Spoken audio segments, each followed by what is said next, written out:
നമസ്കാരം. ആസാം സ്വദേശിയായ 5 വയസ്സുകാരനെ വെട്ടിക്കൊലപ്പെടുത്തുകയും അമ്മയെ ആക്രമിച്ച് പരിക്കേൽപ്പിക്കുകയും ചെയ്ത കേസിൽ ബന്ധുവായ യുവാവ് കുറ്റക്കാരൻ.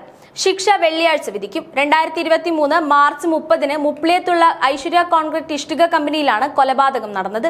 അസാമിലെ നെഗോൺ തമാലുടുപ്പ് സ്വദേശിയും മുപ്ലിയത്തെ ഇഷ്ടിക ഫാക്ടറിയിലെ ജീവനക്കാരുമായിരുന്ന ബഹാരുൽ നജ്മ ഖാത്തൂൺ ദമ്പതിമാരുടെ മകൻ നജ്റുൽ ഇസ്ലാമാണ് വെട്ടേറ്റ് മരിച്ചത്.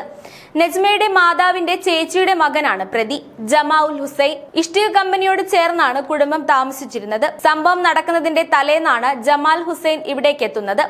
നാട്ടിലെ സ്വത്ത് തർക്കം മൂലം നജ്മയോടും കുടുംബത്തോടും ഇയാൾക്ക് വൈരാഗ്യമുണ്ടായിരുന്നു. അത് പുറത്തു കാണിക്കാതെ നജ്മയോടും കുടുംബത്തോടുമൊപ്പം രാത്രി അവിടെ കഴിഞ്ഞു. പിറ്റേന്ന് രാവിലെ 7-ന് ബഹാരൂളും മറ്റു പണിക്കാരും ജോലിക്കായി ഫാക്ടറിയിൽ കയറിയ ഉടനെയായിരുന്നു ആക്രമണം. അടുക്കളയിൽ ജോലിയായിരുന്ന നജ്മയെ ചക്ക വെട്ടാനായി വെച്ചിരുന്ന വെട്ടുകത്തി ഉപയോഗിച്ച് തലയിലും കൈകളിലും മാരകമായി വെട്ടി പരിക്കേൽപ്പിച്ചു.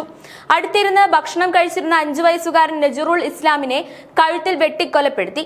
ആക്രമണത്തിൽ നജ്മയുടെ വിരൽ അറ്റുപോയി, 2 കൈയും ഒടിഞ്ഞു, തലയിൽ മാരകമായി പരിക്കേറ്റു. കുട്ടി വെട്ടേറ്റയുടൻ മരിച്ചിരുന്നു. ഇതിനുശേഷം ഓടി രക്ഷപ്പെടാൻ ശ്രമിച്ച പ്രതിയെ ഫാക്ടറിയിലെ ജോലിക്കാരും മറ്റും ചേർന്ന് പിടികൂടി കെട്ടിയിട്ട് പോലീസിൽ ഏൽപ്പിച്ചു. വരന്തരപ്പിള്ളി പോലീസ് പ്രഥമ വിവര റിപ്പോർട്ട് തയ്യാറാക്കിയ കേസിൽ അന്വേഷണം നടത്തി കുറ്റപത്രം സമർപ്പിച്ചത് CIS ജയകൃഷ്ണനായിരുന്നു. പ്രോസിക്യൂഷന് വേണ്ടി ജില്ലാ public prosecutor KB Sunilkumar, public prosecutor Liji Madhu എന്നിവർ ഹാജരായി.